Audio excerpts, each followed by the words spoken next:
കോഴിക്കോട് കേന്ദ്രീകരിച്ച ഒരു mini cabinet ഇപ്പോൾ പ്രവർത്തിച്ചുകൊണ്ടിരിക്കുന്നുണ്ട്.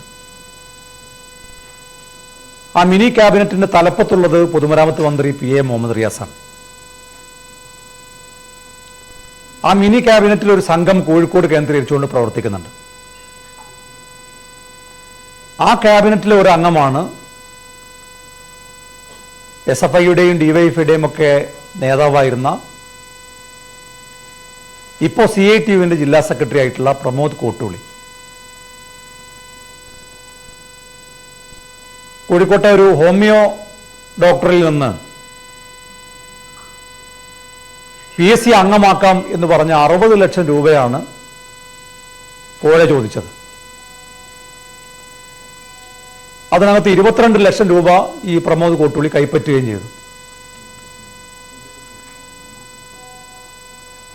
അദ്ദേഹം മാത്രം ആണ് ഇത്രയും വലിയ ഒരു പദവി ഓഫർ ചെയ്തതിന്റെ പിന്നിൽ എന്ന് ഒരിക്കലും വിശ്വസിക്കാൻ കഴിയില്ല.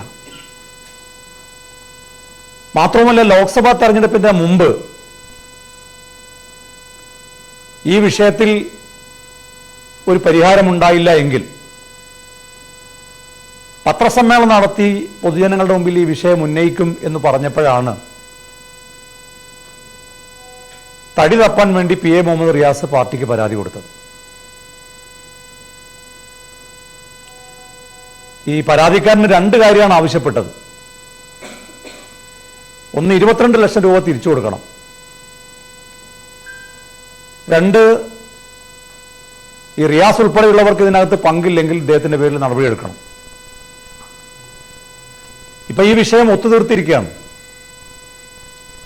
22 ലക്ഷം രൂപ തിരികെ കൊടുത്തു. തിരികെ കൊടുത്തത് പ്രമോദ് കോട്ടൂളി അല്ല.